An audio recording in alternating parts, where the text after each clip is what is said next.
Debbie from the Wildly Whimsical Crafting Loft, and today I want to show you a technique on how to shade your embellishments using eyeshadow.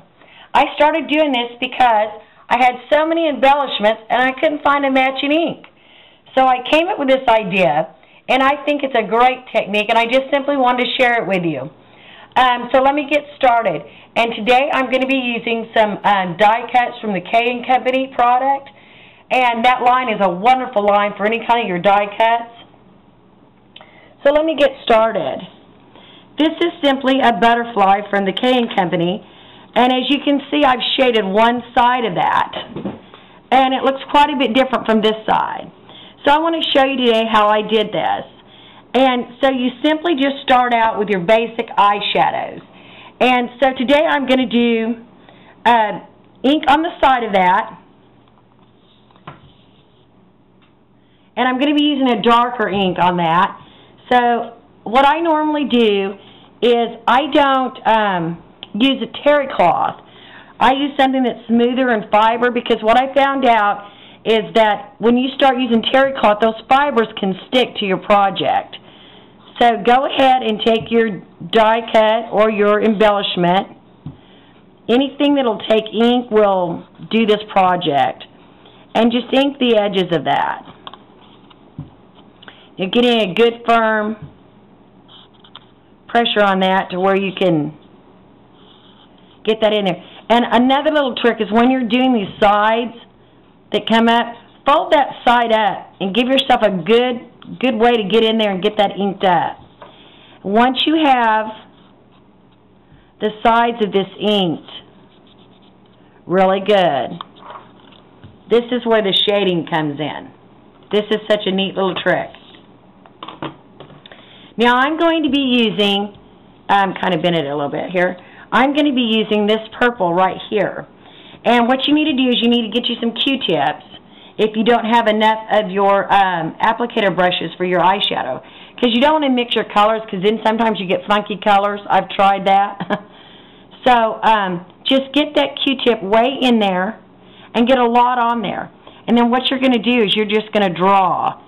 Now, don't be afraid of this eyeshadow, because what's going to happen is you're going to smooth that out once you get all that on there. This is a wonderful thing about it. It's almost mistake-free.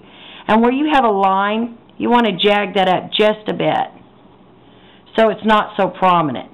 Now I want you to take your finger, and I want you to go in here, and I want you to rub that with your finger with a nice, good pressure. And it's going to begin to blend all that out and shade all that out. And where you didn't have the heavy shading, go ahead and shade that in there again. If it's not enough, just shade it again. I mean, it's not going to hurt it. And this is a wonderful thing that I found out about eyeshadow, is that it's almost mistake-free. I mean, it's hard to make a mistake with it. And you can see now that it's getting that casting of a shadow there.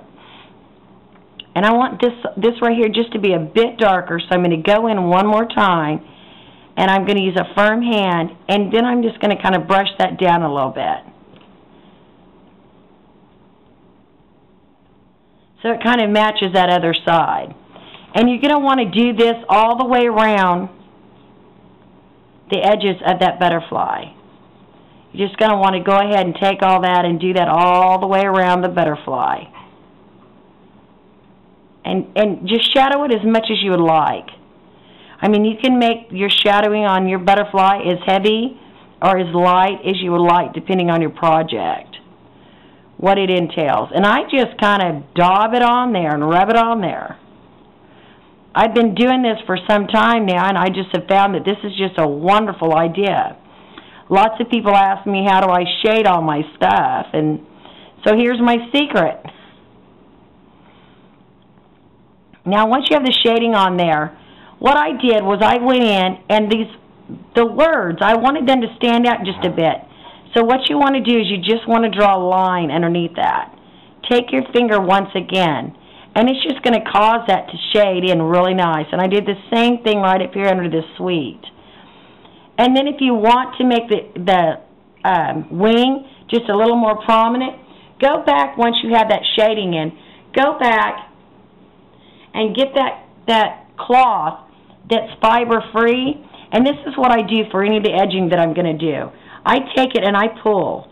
I don't go into it, I pull. And that's where you want to go ahead and use your finger again, smooth that out, and the same thing here. And if you use something that's less fiber, it's less likely to leave fibers on your projects. And so this is the best way that I found it. And if you pull, it just seems to make a smoother, more natural shadow to whatever you're shadowing. But that's what it looks like when you get it done. And